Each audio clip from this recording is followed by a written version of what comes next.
Hello friends, welcome to educator dot Avinash. आज हमारी video का टॉपिक है इकोनॉमिक्स की क्लास 9th की एनसीईआरटी का चैप्टर 3 जो कि है poverty as a challenge. Poverty एक ऐसा इशू है जो कि चाहे डेवलप्ड कंट्री हो चाहे डेवलपिंग कंट्री हो, दोनों में ही देखा जाता है। बस फ़र्क ये रहता है कि जो डेवलपिंग कंट्री है उसके लिए ये और भी ज़्यादा बड़ा इशू बन के रहता है। फॉर इंस्टेंस अगर हम इंडिया की बात करें तो इंडिया में 2011-12 के सेंसस के अकॉर्डिंगली आज भी 22% of the people are under poverty, जो कि अपने आप में बहुत बड़ा नंबर रहता है। पर रीज़न क्या है, क्यों ये पॉवर्टी ऐसा इशू बन के रहा है कि इंडिया जो कि इतने अटेम्प्ट्स करती है हमारी गवर्नमेंट ये जो प्रॉब्लम है पॉवर्टी की उसे ख़त्म करने के लिए, बट स्टिल ये एक ऐसा इशू है जो कि मूव ही करता जा रहा है, मतलब वो ख़त्म नहीं हो रहा है। ये क्या कारण है, इसकी क्या क्या अदर स्कीम्स हैं जो कि गवर्नमेंट ने लॉन्च की हैं सो दैट कि पॉवर्टी को टैकल किया जाए, वो सारी चीज़ें हम अपने डिस्कशन में अब देखेंगे। बट उससे पहले एक और चीज़ है जो हम अपने वीडियो में इंट्रोड्यूस करेंगे, वो कुछ एक्स्ट्रा इन्फॉर्मेशन रहेगी, वो फॉर श्योर है जो हमेशा होती है।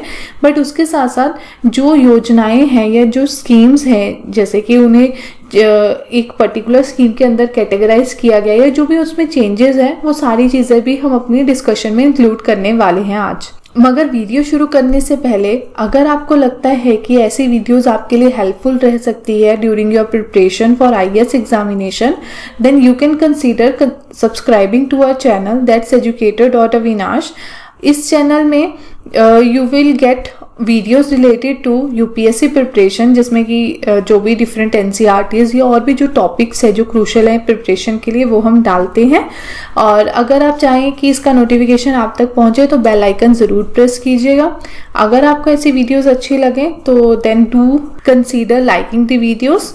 और इसके साथ let's start with our discussion today that's on chapter 3 that's poverty as a challenge. So let's get started with your chapter, that's chapter 3 poverty as a challenge। देखिए ये जो वीडियो है ये कंटिन्यूशन है हमारी अर्लियर वीडियो का, जिसमें हमने देख लिया था कि पॉवर्टी क्या होती है, पॉवर्टी की डेफिनेशन जो सोशल साइंटिस्ट है वो कैसे डिफाइन करते हैं, वो सारी चीज़ें पहले डिस्कस हो चुकी हैं।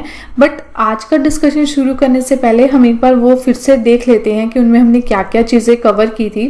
हमने स्टार्ट किया था केस स्टडी से समझने के लिए कि पॉवर्टी क्या होती है। उसके लिए हमने रूरल और अर्बन दोनों जो केस स्टडीज थे उसके केसेस में हमने डिस्कस की थी। फिर सोशल साइंटिस्ट के अकॉर्डिंगली जो पॉवर्टी है वो किन एस्पेक्ट्स के ऊपर बेस्ड हो सकते हैं, दैट मीन्स सोशल एक्सक्लूजन और वनरेबिलिटीज वो क्या है वो हमने देखा था, और कौन से जो सेक्शंस हैं जो ज़्यादा वनरेबल रहते हैं वो भी हमने इंट्रोड्यूस किया था अपने डिस्कशन में। फिर पॉवर्टी लाइन की बात आई थी कि पॉवर्टी लाइन कैसे कैलकुलेट की जाती है, उसके लिए डिफरेंट कमेटीज़ की जो रिकमेंडेशन थी वो हमने देखी थी। फिर बात आई थी कि जो ये केस स्टडी था शिवारमन का, वो हमने देखा था कि कैसे हम बात कर रहे हैं ना कि कुछ पर्टिकुलर ग्रुप ऑफ पीपल हैं जो ज़्यादा वल्नरेबल रहते हैं, तो वो कौन से हैं उसको हमने अंडरस्टैंड किया था बाय दिस केस स्टडी। फिर बात आई थी इंटर स्टेट डिस्पैरिटीज़ की कि कैसे जो डिफरेंट स्टेट्स हैं उनके बीच में कैसे डिस्पैरिटीज़ एग्जिस्ट करती हैं पॉवर्टी को लेके। फॉर इंस्टेंस कुछ स्टेट्स हैं जहाँ पे पॉवर्टी ज़्यादा है, कुछ हैं जहाँ पे पॉवर्टी रेशो कम रहता है। फिर हमने देखा था ग्लोबली क्या सिनेरियो है पॉवर्टी का।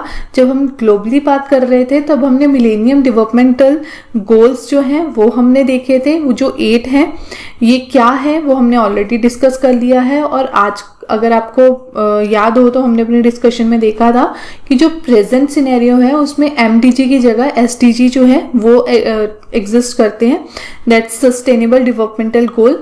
वो क्या है वो हम अपने डिस्कशंस में जैसे आगे बढ़ते जाएंगे तो वहाँ पे जब भी उसका रेफरेंस आएगा तब हम डिस्कस करेंगे। बट अभी के लिए आप इतना याद रखिए कि एसडीजी जो है वो अब एमडीजी को सक्सीड कर रहे हैं।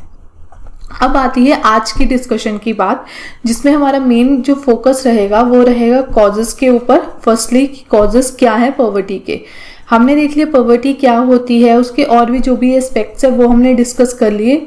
ताकि हमें पॉवर्टी का बेसिक इंट्रोडक्शन मिल जाए। अब बात आती है ये पॉवर्टी एग्जिस्ट करती ही क्यों है। हम इंडिया की पर्टिकुलरली बात कर रहे हैं, वर्ल्ड सिनेरियो बहुत अलग हो सकता है, मगर अगर हम इंडिया की बात करें तो इंडिया में पॉवर्टी क्यों एग्जिस्ट करती है हम डिस्कस करेंगे फ्रॉम स्टार्टिंग। दैट मीन्स कि जब इंडिया इंडिपेंडेंट हुआ था, हमें पता है तब इंडिया के साथ बहुत सारे इश्यूज थे, इलिटरेसी वगैरह, मगर उन सब इश्यूज में एक और प्रोमिनेंट इश्यू जो था वो था पॉवर्टी। अब पॉवर्टी अगर तब से चला आ रहा है तो हम जब अपना डिस्कशन रखेंगे, मतलब इंट्रोड्यूस करेंगे, तब हम वहाँ पे starting say that means from independence जो इश्यूज हैं वो चीज़ें देखेंगे। और देखिए पॉवर्टी एक सोशल, जैसे हमें पता है ना, सोशल एक्सक्लूजन भी एक पॉवर्टी का पार्ट है। तो दैट मीन्स जब हम कॉजेस की बात करेंगे तो उसमें सोसाइटी का जो एस्पेक्ट है वो भी कवर होगा, जो कि यहाँ पे है socio cultural and economic factor की बात। तो उसमें जो सोसाइटल इश्यूज हैं वो भी हम कवर करेंगे कि कॉजेस में और क्या है जो सोसाइटी इंट्रोड्यूस करती है या सोसाइटल वैल्यूज के अकॉर्डिंग जो पॉवर्टी एग्जिस्ट करती है। फिर एक जो अभी मैंने बात किया जो ब्रिटिश कॉलोनियल एडमिनिस्ट्रेशन थी उसके अकॉर्डिंगली क्यों पॉवर्टी एग्जिस्ट की। फिर less opportunities in private and public sector की, अगर हम पब्लिक और प्राइवेट सेक्टर की बात करें तो वहाँ पे जो अपॉर्चुनिटीज़ है वो काफ़ी कम रहती है। हमें पता है ना कि इंडिया में जॉब्स की हम बात करते हैं तो job security first of all तो है नहीं है अभी due to covid scenario also, but otherwise भी जो पब्लिक और प्राइवेट पार्टनर सेक्टर्स हैं वहाँ पे इतना ज़्यादा जो जॉब्स है वो अवेलेबल नहीं है, जिसके कारण जब लोगों को जॉब नहीं मिलेगी फॉर श्योर उनमें क्या रहेगा, उनका लाइवलीहुड अच्छे से नहीं चलेगा। लाइवलीहुड अच्छे से नहीं चलेगा तो होगा क्या कि धीरे धीरे वो अंडर पॉवर्टी आते जाएंगे, ये चीज़ हो गई।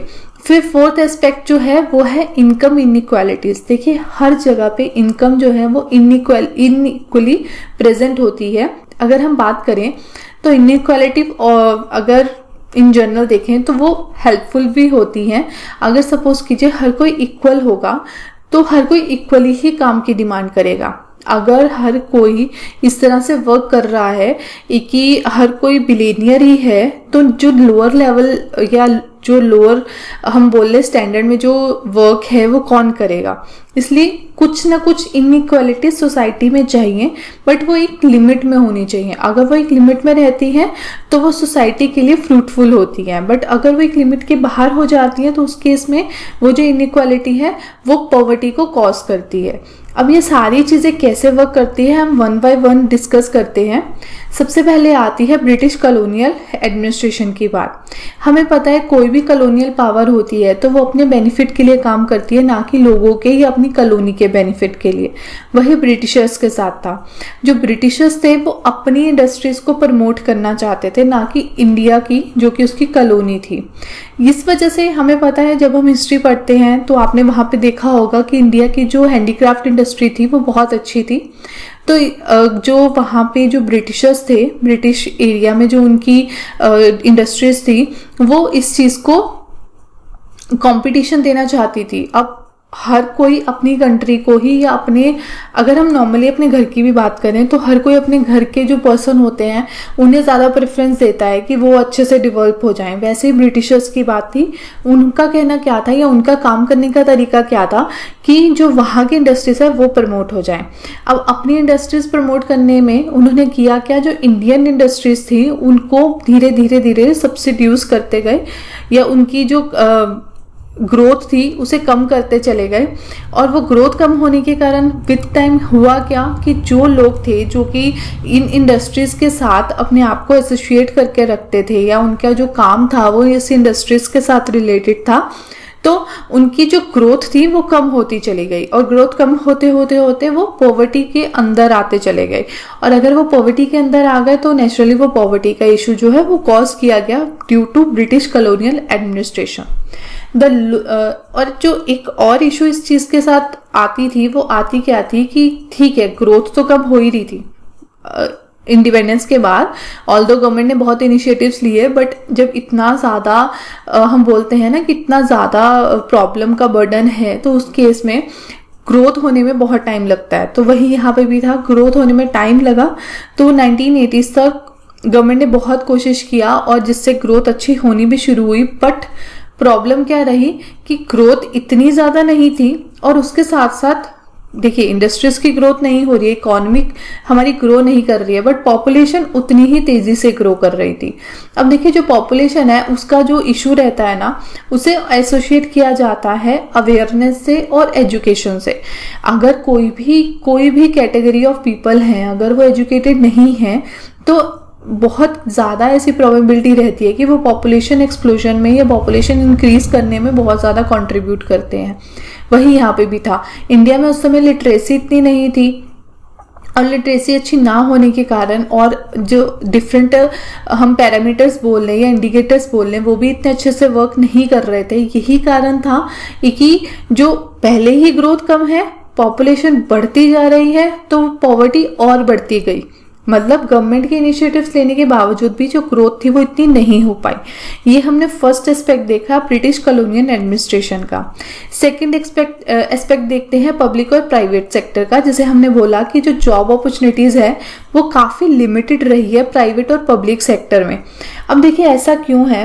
अब पब्लिक सेक्टर की बात करें तो पब्लिक सेक्टर एक लिमिटेड अमाउंट में ही जो जॉब्स अपॉर्चुनिटी है वो प्रोवाइड कर सकता है, बट जो प्राइवेट सेक्टर है उसकी तरफ भी देखा जाता है। फॉर इंस्टेंस हमें पता है ना कि जो एलपीजी रिफॉर्म आए थे, लिबरलाइजेशन, प्राइवेटाइजेशन और ग्लोबलाइजेशन का, तो एलपीजी रिफॉर्म के अकॉर्डिंगली जो हमारी गवर्नमेंट थी वो प्राइवेटाइजेशन के लिए जाना चाहती है, और वो उनकी जो पॉलिसीज है वो इसकी तरफ इंक्लाइंड भी हैं कि प्राइवेटाइजेशन जो है उसे प्रमोट किया जाए।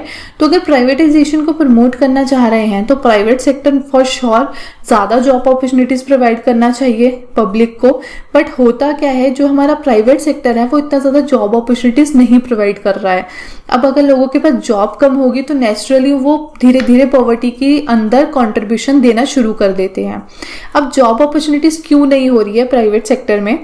हो क्या रहा है, हमारे इंडिया में जो प्राइवेट सेक्टर है उसमें जो इंडस्ट्रीज़ है ना, उसमें जो इंडस्ट्रीज है उनका जो सेटअप है वो इस तरह से नहीं किया गया है कि ये ध्यान में रखा जाए कि लोग जो हैं, मतलब जो पीपल हैं, जो जॉब सीकर है, उनको अच्छे से अकोमोडेट किया जा सके। मतलब हमारी इंडस्ट्रीज ज़्यादा जॉब नहीं प्रोड्यूस कर रही है, ये इशू है। अब और दूसरी चीज़ क्या है, इंडिया में इंडस्ट्रियल सेक्टर से ज़्यादा सर्विस सेक्टर वर्क करता है। मतलब सर्विस सेक्टर और ज़्यादा अच्छे से कंट्रीब्यूशन रखता है हमारी इकोनॉमी में, मगर सर्विस सेक्टर जो है वो जॉब इंटेंसिव नहीं है, या उसमें क्या है ज़्यादा जॉब्स नहीं मिल पाती है लोगों को, क्योंकि इसमें लोगों की अकोमोडेशन नहीं ज़्यादा हो रही है। हो ज़्यादा किस में सकती थी, इंडस्ट्रियल सेक्टर में, बट इंडस्ट्रियल सेक्टर भी इतना ज़्यादा कंट्रीब्यूट नहीं कर रहा है, सर्विस सेक्टर वैसे ही नहीं कर सकता है, तो नेचुरली प्राइवेट सेक्टर में इतनी जॉब्स ही नहीं बची। और पब्लिक सेक्टर, जब हमारी गवर्नमेंट कह रही है कि वो हर चीज़ में अपना कंट्रीब्यूशन लिमिटेड करना चाहती है, तो वो पब्लिक सेक्टर में जॉब अपॉर्चुनिटीज़ भी लिमिटेड हो जाएंगी। तो ये कारण है कि प्राइवेट और पब्लिक सेक्टर में ज़्यादा जॉब अपॉर्चुनिटीज़ नहीं प्रोवाइड की जा रही हैं। और फिर क्या होगा, ये तो हमने एक चीज़ देख ली कि हाँ पब्लिक और प्राइवेट सेक्टर में जॉब्स नहीं है। दूसरी चीज़ क्या है, जो इंडिया है वहाँ पे जो एग्रीकल्चर है, हमें पता है वो मेन कंट्रीब्यूटर है इकोनॉमी में। जो लोग हैं वो ज़्यादा एग्रीकल्चर पे डिपेंडेंट है, मगर एग्रीकल्चर भी इंडिया में मार्जिनल फार्मर्स बहुत ज़्यादा हो रहे हैं। देखिए ये सारी चीज़ें जो है ना, आप इसे नोट डाउन करना चाहे तो कर सकते हैं, क्योंकि ये आपको और अच्छा इंसाइट देती हैं ये सारी इश्यूज़ के ऊपर। तो अगर हम एग्रीकल्चर की बात कर रहे हैं तो एग्रीकल्चर में क्या हो रहा है कि जो मार्जिनल फार्मर्स है वो ज़्यादा है, तो दैट मीन्स जो उनके पास लैंड है वो इतना ज़्यादा नहीं है, तो उनकी जो लाइवलीहुड है वो अच्छे से नहीं चल सकता। अगर लाइवलीहुड अच्छे से नहीं चल सकता तो होगा क्या, उन्हें माइग्रेट होके कहाँ आना पड़ेगा, सिटीज़ में। बट सिटीज़ में ऑलरेडी लोगों के पास इतनी ज़्यादा जॉब्स नहीं है। जो विलेजेस है उनके पास भी जॉब नहीं है, सिटीज़ में भी जॉब नहीं है, बट वो जॉब सीकिंग के लिए कहाँ आ रहे हैं, सिटीज़ में। तो धीरे धीरे क्या होगा, वो माइग्रेंट वर्कर्स हैं, उन्हें कोई अच्छी जॉब तो मिलनी नहीं है। अच्छी जॉब नहीं मिलेगी तो वो क्या करेंगे, कुछ ना कुछ, जैसे हम बोले रिक्शा पुलर या और भी वेंडर, जो स्ट्रीट वेंडर हैं वो बन जाएंगे। ये सब चीज़ें क्यों होंगी, सो दैट कि वो अपना एटलीस्ट लाइवलीहुड चला सके। बट इन चीज़ों के कारण जो उनकी सैलरी है या जो उनकी अर्निंग है वो इतनी ज़्यादा नहीं होगी। अब अर्निंग ज़्यादा नहीं होगी तो वो ज़्यादा जो अपनी चीज़ें हैं वो नहीं खरीद पाएंगे, या वो ज़्यादा कंट्रीब्यूट नहीं कर सकते अपनी ग्रोथ के लिए, अपनी लाइवलीहुड के लिए। तो धीरे धीरे वो स्लम्स डेवलप कर लेते हैं, क्योंकि स्लम्स में हो क्या रहा है कि उन्हें ज़्यादा अब अगर आपको पता होगा, आप अगर कहीं भी सिटी में जाके रेंटेड हाउस में जाते हैं तो वहाँ पे रेंट बहुत ज़्यादा रहता है। अब उनकी कमाई इतनी नहीं है तो वो इतना रेंट नहीं दे सकते। अगर वो रेंट ज़्यादा नहीं दे सकते तो वो क्या करेंगे, वो स्लम्स में जाके रहना शुरू कर देंगे, जहाँ पे कि उनका खर्चा काफ़ी कम रहता है। यही कारण है कि जो स्लम्स है वो वहाँ पे सिटीज़ में डिवेल्प हो जाते हैं। अब स्लम्स के साथ बहुत सारे इश्यूज और आ जाते हैं। इश्यूज कैसे आ जाते हैं, हमें पता है इंडिया में स्वच्छ भारत अभियान चलता है। स्वच्छ भारत अभियान क्यों है, सो दैट कि जो इश्यूज हैं, मतलब जो लोग हैं जो सफाई नहीं रख पा रहे, अब होगा क्या, स्लम्स में ज़्यादा हमें पता है सफाई नहीं होती है, तो उसके कारण होगा क्या, लोग वहाँ पे सैनिटरी हाइजीन भी अच्छे से नहीं रखा जाता, और कोई हाइजीन तो नहीं रहता खास, पर सैनिटरी हाइजीन भी नहीं रहता है, जिसके कारण जो बीमारियां हैं वो और ज़्यादा फैलती है पहले ही। और इतने सारे इश्यूज हैं इंडिया में या किसी भी डेवलपिंग कंट्री में होते हैं, पर हम अभी इंडिया की बात कर रहे हैं।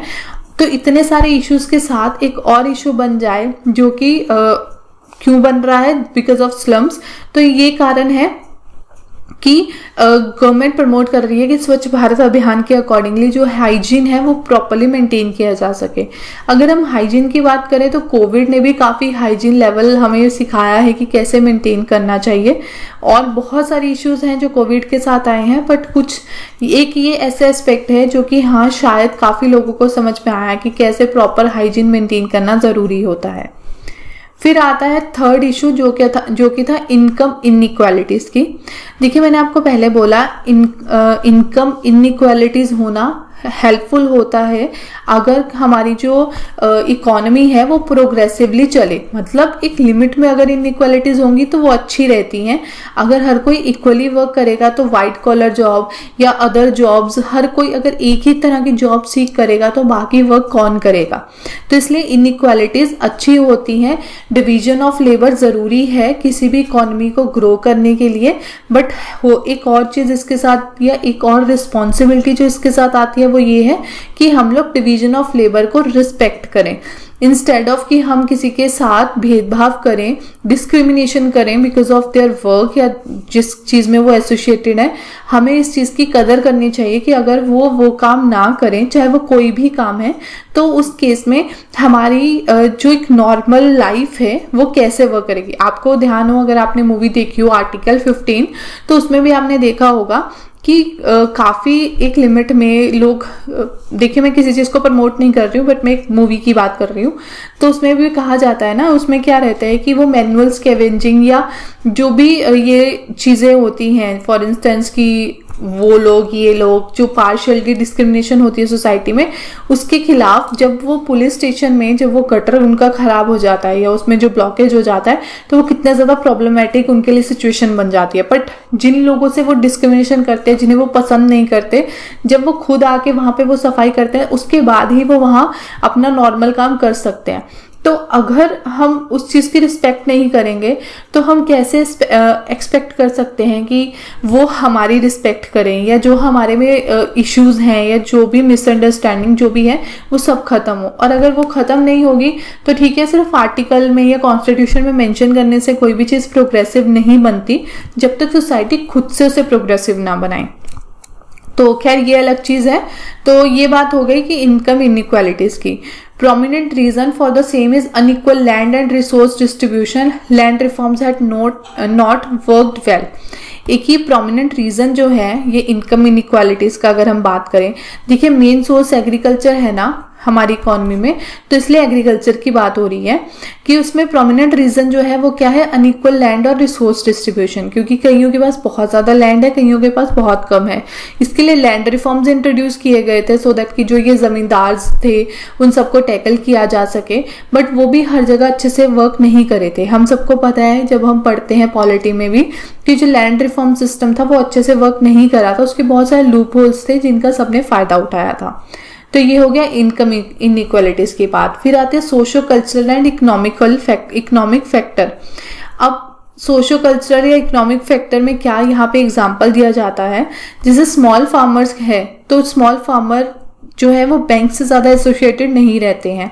उन्हें अगर ज़रूरत पड़ती है पैसे की तो वो जाके लोन नहीं ले पाते हैं, तो वो क्या करते हैं, वो किसी से, मनी लेंडर से बोरो करते हैं मनी। बट जो मनी लेंडर होता है वो उनसे बहुत ज़्यादा चार्ज करता है इंटरेस्ट रेट।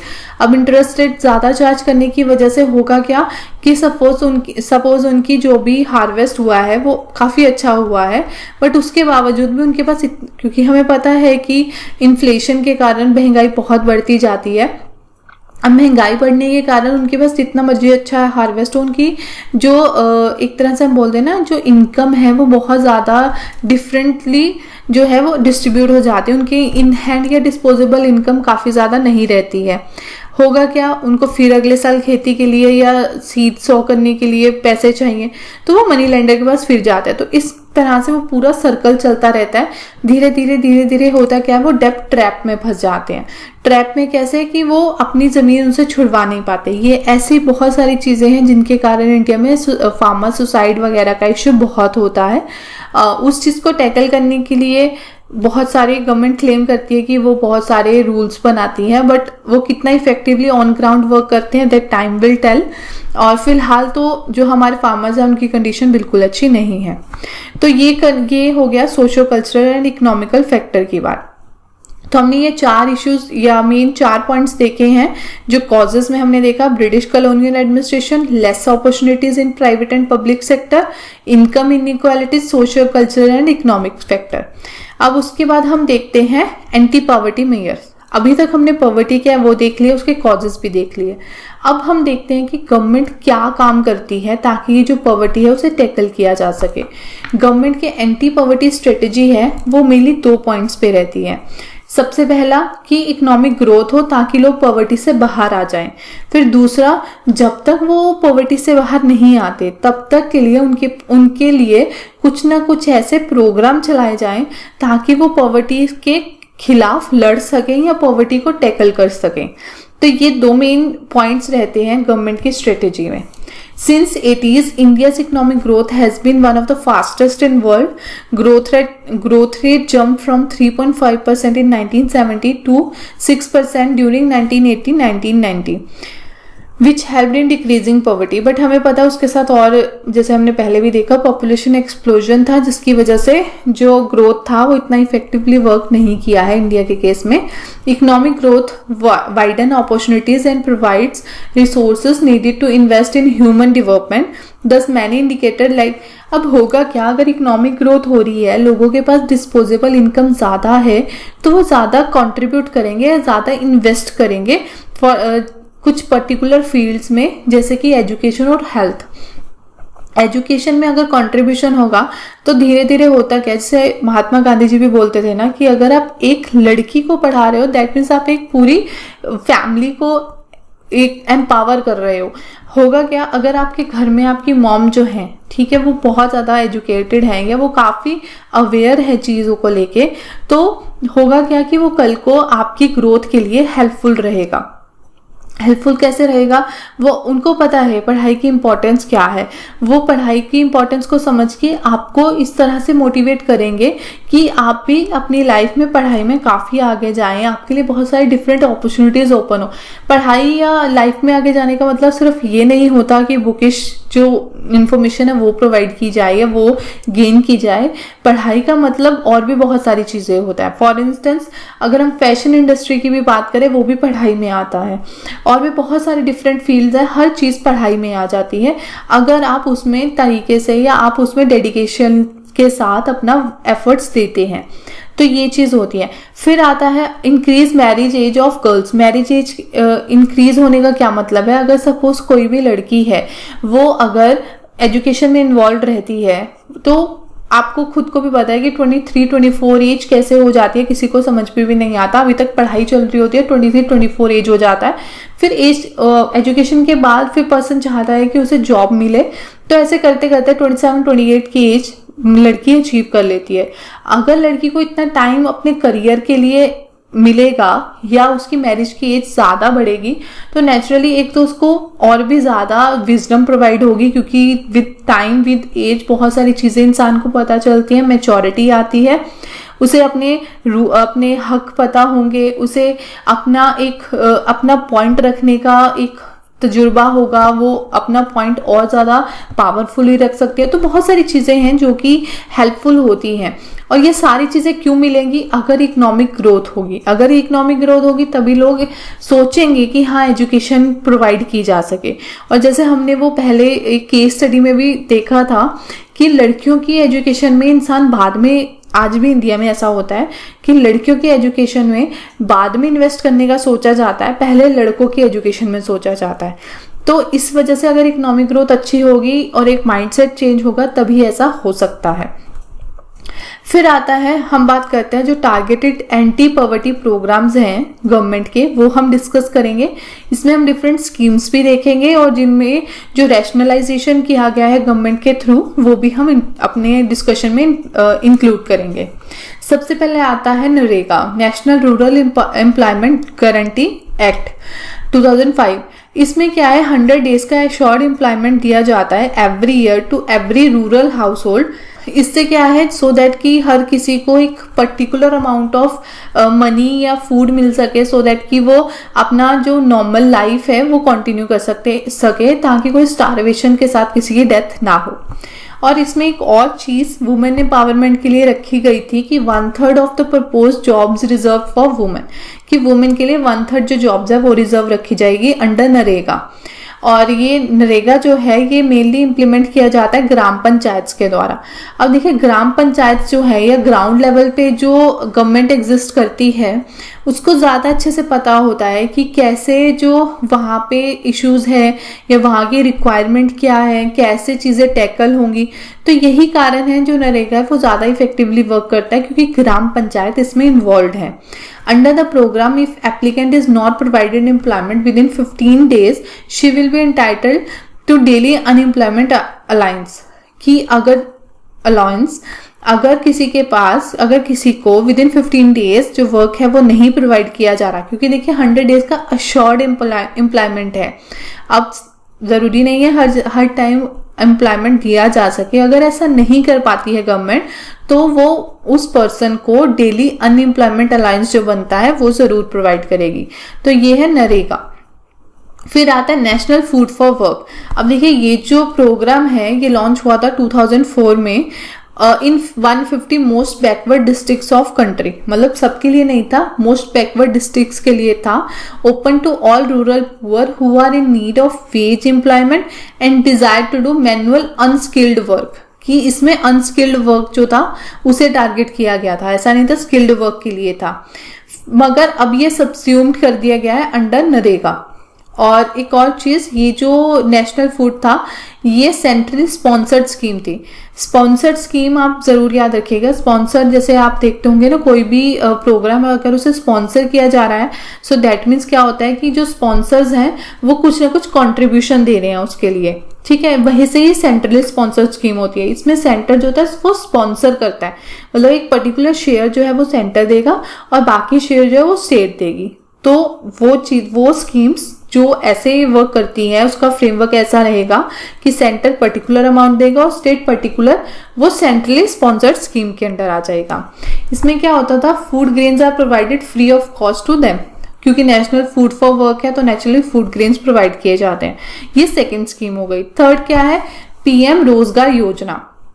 ये जो रोजगार योजना है ये स्टार्ट की गई थी 1993 में और एम क्या था, create self employment opportunity for educated unemployed youth in rural areas and small town. एक ही सबसे पहली बात ये स्किल्ड लेबर के लिए है, तभी एजुकेटेड, ठीक है। और फिर ये रूरल एरिया और स्मॉल टाउन्स के लिए है। और इसमें क्या होता है, क्रिएट सेल्फ एम्प्लॉयमेंट अपॉर्चुनिटीज, की जो यूथ है जो कि एजुकेटेड हैं बट उनके पास जॉब्स नहीं है, उनके लिए इस तरह की स्कीम्स, इस तरह से एनवायरनमेंट प्रोवाइड किया जाए ताकि वो खुद से एम्प्लॉयमेंट अपॉर्चुनिटीज जनरेट कर सके। पीएम रोजगार योजना and rural employment generation programme are subsumed under PM's employment generation programme.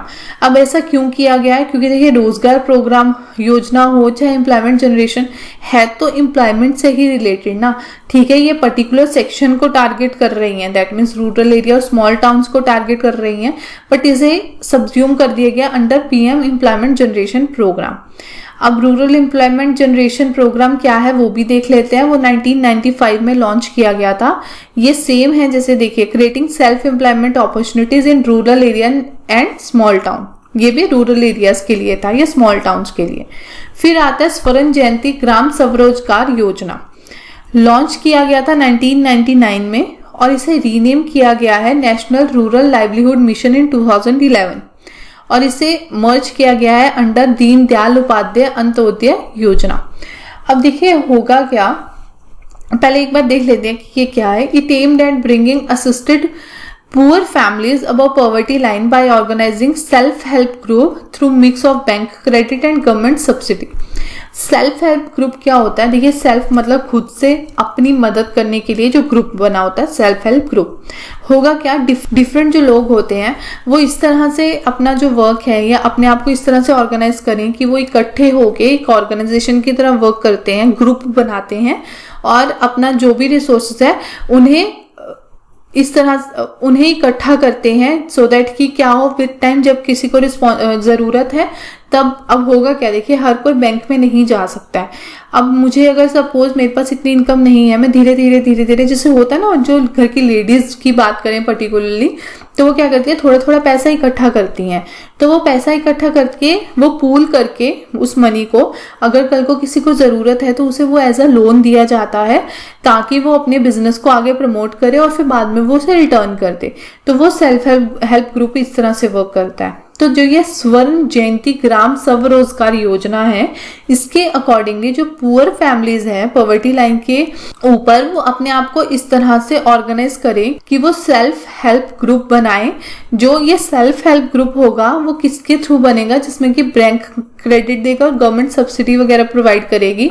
एक तरह से प्रमोशन के लिए था कि जो सेल्फ हेल्प ग्रुप है वो प्रमोट हो सके। अब क्या है, ये जो ग्रुप्स हैं इनकी काफी अच्छी स्टोरीज निकल के आती हैं, सक्सेस स्टोरीज रहती हैं, बट कहाँ पे रहती हैं, जैसे हम बात करें अमूल वगैरह की या लिज्जत पापड़ की तो वहां पे। बट हुआ क्या, गवर्नमेंट ने सोचा कि अगर ये पर्टिकुलर सेक्शन के लिए हेल्पफुल रह रहा है तो ये सबके लिए शायद हेल्पफुल रहेगा, तो उन्होंने ये और जगह पे भी डालना शुरू किया कि सेल्फ हेल्प ग्रुप हर जगह प्रमोट किए जाएं। बट हुआ क्या, क्योंकि हर चीज कल्चर के अकॉर्डिंग वर्क करती है, तो वहां पे वैसा कल्चर नहीं था, जिसकी वजह से जो लोग हैं या जो इनके लिए ये प्रमोशन दिया गया वो अच्छे से इफेक्टिवली वर्क नहीं किया था और ये ज्यादा सक्सेस नहीं रहा था। तो यह है स्वर्ण जयंती ग्राम स्वरोजगार योजना। फिर आता है पीएम ग्रामोदय योजना, ये 2000 में लॉन्च की गई थी। इसमें क्या है, सेंट्रल असिस्टेंस दिया जाता है स्टेट्स को for basic services such as primary health education shelter. एक ही इसमें क्या है, ग्रामोदय कि ग्राम जो है, जो मतलब विलेजेस वगैरह, उन्हें बढ़ाया जा सके।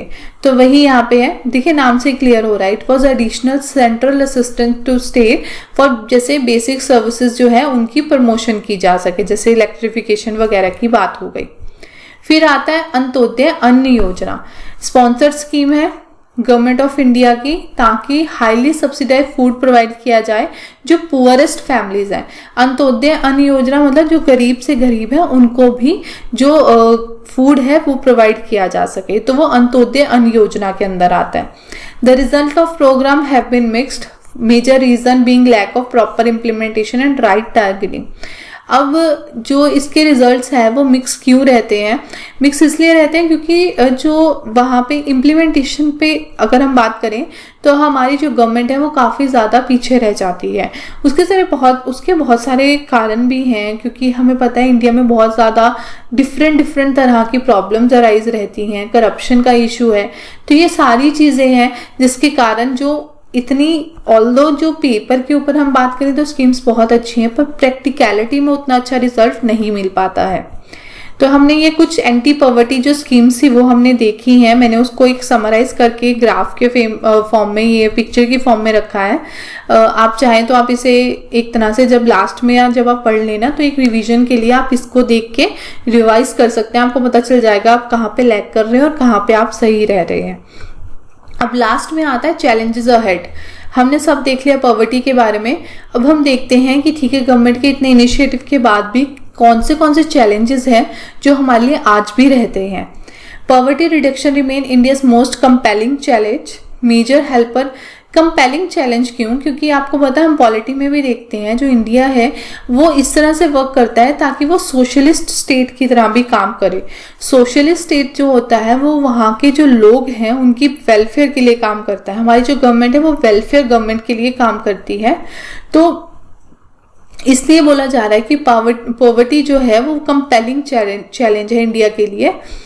Major helpers in reducing poverty can be higher economic growth, universal free elementary education, declining population growth, increasing empowerment of women and economically weaker section of society. देखिए ये सारे के सारे पॉइंट्स आप इजीली रिमेंबर कर सकते हैं क्योंकि देखिए हायर इकोनॉमिक ग्रोथ की बात करें वो हमने पहले देखा, फ्री एलिमेंट्री एजुकेशन क्योंकि मैंने बोला कि एजुकेशन बहुत ज़रूरी रहता है, डिक्लाइनिंग पॉपुलेशन ग्रोथ क्योंकि पॉपुलेशन ग्रोथ कम होगी तो रिसोर्सेज का डिस्ट्रीब्यूशन कम होगा, लोगों के पास ज़्यादा रिसोर्सेज रहेंगे, इंक्रीजिंग एम्पावरमेंट ऑफ वुमेन क्योंकि हमने पहले भी देखा वुमेन की एम्पावरमेंट जरूरी है, और इकोनॉमिकली वीकर सेक्शन की क्योंकि जब हमने वल्नरेबल सेक्शंस देखे थे ना जो कि ज्यादा वल्नरेबल हैं तो उसमें ये आते थे वुमेन, और जो इकोनॉमिकली वीकर सेक्शन है या चिल्ड्रन है ये सारी चीजें आ जाती हैं। तो ये मेन रिडक्शन के लिए हेल्पफुल कर सकते हैं पॉवर्टी अगर हम बात करें। Eradication of poverty is always moving target, मतलब वो जो मैंने पहले भी जब इंट्रोडक्शन दिया था चैप्टर का तभी बोला था कि जो पॉवर्टी है ऐसा नहीं है वो इशू बहुत इजीली रिजॉल्व हो जाता है, उसमें कुछ ना मतलब क्योंकि हमें पता है ना डेवलपिंग कंट्री में भी आज भी पॉवर्टी का इशू एग्जिस्ट करता है। तो ये मूविंग टारगेट है, मतलब ऐसा नहीं है कि आज हमने टारगेट अचीव किया, फॉर इंस्टेंस हमने टारगेट रखा कि 2030 तक हम लोग ये टारगेट अचीव कर लेंगे, ऐसा नहीं होता है पॉवर्टी के केस में पर्टिकुलरली नहीं। तो ये मूविंग टारगेट है। मैनी अदर चैलेंजेस इंक्लूड जैसे providing health care, education and job security for all, achieving gender equality, dignity for poor. ये और सारे अदर इश्यूज भी हैं जो कि हम कह सकते हैं कि इस इशू के साथ रिलेटेड है, एसोसिएटेड है। जैसे अगर पॉवर्टी होगी तो हेल्थ केयर फैसिलिटी गवर्नमेंट को अच्छे से प्रोवाइड करनी पड़ेगी क्योंकि लोगों के पास इतनी डिस्पोजेबल इनकम नहीं रहेगा। एजुकेशन और जॉब सिक्योरिटी प्रोवाइड की जाए सबको, अचीविंग जेंडर इक्वालिटी और डिग्निटी फॉर पुअर। तो ये कुछ चीजें हैं, अगर इनका ध्यान रखा जाए तो जो पॉवर्टी है उसके रिडक्शन में बहुत हेल्प मिल सकती है। इसके साथ हमारा ये चैप्टर एंड होता है। हम एक बार लास्ट में देख लेते हैं हमने इसमें क्या क्या डिस्कस किया था। हमने जब ये चैप्टर स्टार्ट किया था तो हमने चैप्टर स्टार्ट किया था with case study, so that कि हमें पता चल सके कि क्या है या क्या है जो पॉवर्टी है। हमने पहले अर्बन एरिया की केस स्टडी देखी थी, फिर हमने रूरल एरिया की देखी थी, फिर आई थी पॉवर्टी क्या है as per social scientist, vulnerability, poverty line का हमने डिस्ट्रीब्यूशन देखा, एस्टिमेशन देखा कैसे एस्टिमेट होता है, फिर हमने देखा था एक ही जो ये इंटर स्टेट डिस्पैरिटीज है वो कैसे एग्जिस्ट करती हैं, फिर आगे बात की जो ग्लोबल सिनेरियो है उसमें पॉवर्टी का क्या प्रेजेंस है या क्या इश्यूज हैं जो हैं, फिर हमने इसके रिलेटेड एमडीजी देखे थे, मिलेनियम डेवलपमेंटल गोल, और आज हमने देखा कॉजेस क्या है पॉवर्टी के जिसके ऊपर हमने काफ़ी अच्छा इन डेप्थ डिस्कशन किया। फिर हमने एंटी पॉवर्टी प्रोग्राम्स देखे जो गवर्नमेंट ने चलाए हुए हैं, उसके अंदर डिफरेंट योजनाएं देखी। फिर हमने लास्ट में देखा क्या क्या चैलेंजेस हैं या क्या क्या हम बोल सकते हैं वे अहेड है ताकि जो पॉवर्टी है उसे रिड्यूस किया जा सके। इसके साथ हमारा आज का ये जो डिस्कशन है वो खत्म होता है और ये चैप्टर भी। अगर आपको कोई भी क्वेरी लगी हो, कोई भी इश्यू आपके माइंड में हो तो उसे कमेंट बॉक्स में ज़रूर लिखिएगा। अगर आपको ये वीडियो अच्छी लगे हो तो इसे लाइक और हमारे चैनल को सब्सक्राइब कीजिए, और अगर आप चाहें तो आप हमारे टेलीग्राम चैनल को भी ज्वाइन कर सकते हैं जिसका लिंक आपकी स्क्रीन के ऊपर और डिस्क्रिप्शन बॉक्स में भी होगा। आप चाहे तो आप उसे डिस्क्रिप्शन बॉक्स को ज़रूर चेकआउट कीजिए, उसमें डिफरेंट लिंक्स आपको प्रोवाइड किए होंगे। So till then thank you, thanks for listening.